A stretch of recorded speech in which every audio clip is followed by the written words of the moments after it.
Exclusive interview we have done, जिसके अंदर अजीज कुरैशी जो कुछ कह रहे हैं वो अपने आप में हिलाने वाला है। और कुल मिलाकर वो ये कह रहे हैं कि देश का मुसलमान तो खतरे में है ही। और जब उन्होंने ये बात बोली और उसके बाद हमने देखा बिहार के एक इलाके के अंदर वहां पर नागपंचमी के जुलूस पे पत्थर भी चल गए और जेडीयू नेता उसको पाकिस्तान से कंपेयर कर रहे हैं। देखिए अमीश, ये एक पैटर्न बन गया है। आप नूह की हिंसा याद कीजिए कि नूह की हिंसा के पहले भी 4-5 दिन पहले से वीडियो सर्कुलेट होना शुरू हुआ था, जिसमें खुलेआम कहा जा रहा था कि लेके आओ जुलूस, इस बार दिखा देंगे इनको, इस बार दिखा देते हैं कैसे ये जुलूस लाते हैं। सुना है वो बजरंगी भी आ रहा है, घुसने नहीं देंगे नूह में। इस तरह से बातें इंसाइट की गई और जुलूस पे हमला हो गया। ये अजीम कुरैशी जी का बयान कल आता है, परसों आता है, 2 जगह उत्तर प्रदेश में इन पे एफआईआर भी दर्ज होती है। मध्य प्रदेश में फिर इन्होंने भाषण किया और सीधे कहा कि मुसलमानों ने हाथ में चूड़ियां नहीं पहन रखी हैं, 1-2 करोड़ मर भी जाएं तो क्या फर्क पड़ता है। कांग्रेस को भी कोसा, कहा कि पार्टी ऑफिस में बुतों की पूजा करते हैं, मुसलमान किसी का जर खरीद नहीं है। उसी पैटर्न के तहत बिहार में आज नागपंचमी का जुलूस निकलता है, कल उस पर हिंसा हो जाती है। ये कांग्रेस पार्टी का ही चरित्र है। ये कांग्रेस पार्टी को गाली देना, थोड़ी बहुत लाइन बोलना जी कि ये पूजा करने लगे हैं, ये करने लगे हैं, नेहरू की कांग्रेस है, ये एक सिर्फ हल्का सा डेविएट करने का तरीका है। पैटर्न वही है, मुद्दा वही है।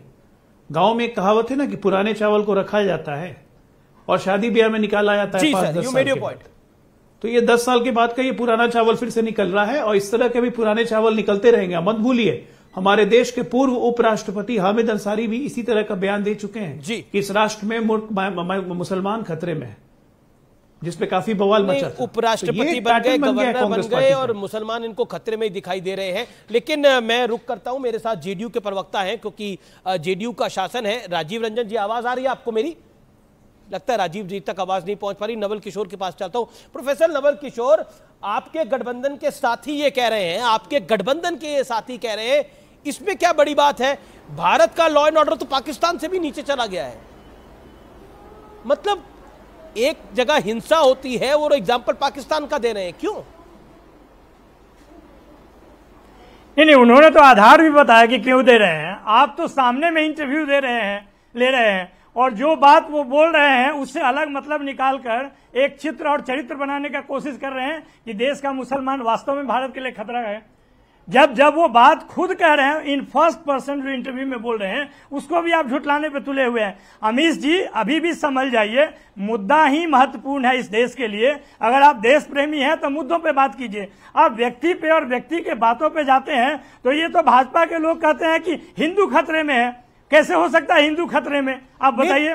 जिस तरह का बात भड़काने वाले आपकी बात कितने नवल जी आप प्रोफेसर हैं और आप बहुत दानिश्वर व्यक्ति हैं। आपने बिल्कुल सही कहा। अगर भाजपा के लोग कहते हैं हिंदू खतरे में है और वो कहते हैं कि 5-7 करोड़ हिंदू भी तैयार हो जाए तो मैं बीजेपी के नेताओं को भी छोड़ूंगा नहीं। अगर किसी ने बोला है तो मुझे बताइए, उसको लाइव बुला के उसकी खिंचाई मैं करूंगा। लेकिन अजीज कुरैशी ने क्या बोला? आप जिस अजीज कुरैशी का समर्थन कर रहे हैं उस व्यक्ति ने क्या बात बोली? उन्होंने बोला कि मुसलमानों के साथ अन्याय हो रहा है और मुसलमानों ने चूड़ियां नहीं पहन रखी हैं। भड़काने का काम कर रहे हैं वो। और जब मैं उनको आईना दिखाने का काम कर रहा हूं, आप कह रहे हैं कि नहीं करना चाहिए। मुझे लगता है कि मोहब्बत फैलनी चाहिए, नफरत खत्म होनी चाहिए, और आप अजीज कुरैशी को सपोर्ट करते हैं इस बात के लिए। बताइए जो दल पिछले 10 साल से सिर्फ नफरत ही फैला रहा है, भीड़ हिंसकों की संख्या बढ़ा रहा है, पूरे नफरती वातावरण पैदा कर रहा है, उसको आप कह रहे हैं कि शांति फैला रहा है। भाजपा का कोई ऐसा सदस्य नहीं है जिसके मन में घृणा नहीं है, जिसके मन में नफरत नहीं है। तमाम तरह के कार्यकर्ता से लेकर नेता तक। आपने अनुराग ठाकुर जी को नहीं सुना था क्या? देश के गद्दारों को गोली मारो, ये सुना नहीं था? आप गिरिराज सिंह को आए दिन नहीं सुनते हैं क्या? कितने नेताओं के नाम हैं जो कि नफरती भाषण बोलते हैं और इस देश के लोगों को गुमराह करते हैं। ये तो पूरे सार्वजनिक पटल पे है। आप तो ये भी नहीं देखे होंगे लगता है कि जवाब ले लेते ओके। डॉक्टर अजय लोक पूछ रहा है तो उसको कैसे धमका रही है? डॉक्टर अजय लोक रिस्पॉन्ड टू प्रोफेसर नवल। सबसे बड़ी बात, नवल जी को मैं ये बात बताना चाहूंगा कि अनुराग ठाकुर ने कहा था देश के गद्दारों को, और जवाब भीड़ ने दिया था। और मुझे लगता है कि भीड़ का जवाब अगर गद्दारों के साथ क्या करना चाहिए तो किसी भी मुल्क में, किसी भी राष्ट्र में, गद्दार किसी भी राष्ट्र में, एक मिनट, किसी भी देश में जाइएगा और उस देश के अगर देश के देशभक्तों से पूछिएगा कि देश के गद्दारों के साथ क्या करना चाहिए तो जवाब वही मिलेगा। उसको भड़काना नहीं कहते नवल जी। देश के गद्दारों के साथ क्या करना चाहिए कोई आपसे पूछेगा तो आप भी यही कहेंगे। आज एक लाइन की बात हो रही है, आज एक लाइन की बात हो रही है। क्या आपको भी लगता है कि देश का मुसलमान खतरे में है? हाँ या ना में जवाब दे दीजिए मेरा। आप भी पोजीशन क्लियर कर दीजिए। क्या आरजेडी को लगता है कि देश का मुसलमान खतरे में है? डॉक्टर अजय आलोक को प्रोफेसर साहब एक एक करके आप दोनों बड़े सिस्टमैटिक तरीके से बोलते हैं। 30 सेकंड डॉक्टर अजय आलोक बात रखते हैं, फिर प्रोफेसर धवल किशोर आप 30 सेकंड रख लीजिएगा। डॉक्टर अजय आलोक। मैंने सिर्फ ये कहा कि इस विश्व के किसी भी मुल्क में जाके अगर कोई नेता पूछेगा अपनी जनता से और भीड़ से कि देश के गद्दारों के साथ क्या करना चाहिए तो पूरे विश्व के हर देशभक्त के मुंह से यही आवाज निकलेगी जो उस दिन उस भीड़ के मुंह से आवाज निकली थी, अनुराग ठाकुर के मुंह से नहीं निकली थी। पहली बात। दूसरी बात, क्या आरजेडी को भी लगता है कि इस देश का मुसलमान खतरे में है? हाँ या ना में आरजेडी नवल जी जवाब दे दें, बात खत्म। ठीक है। आपको क्या अजीज कुरैशी सही बोल रहे थे कि आप अजीज कुरैशी को डिफेंड कर रहे थे प्रोफेसर साहब, क्या आप अजीज कुरैशी की बातों को डिफेंड करते हैं व्हाट ही सेड? और नागपंचमी के जुलूस पे जो पत्थर चले, जो वहां बाइकें जलाई गई, जो वहां पर आगजनी हुई, उसके लिए रिस्पॉन्सिबल कौन है, लोकल प्रशासन या नरेंद्र मोदी? अरे अमीश जी, आप सवाल भी पूछते हैं और जवाब का अर्थ भी आप खुद ही बनाते हैं।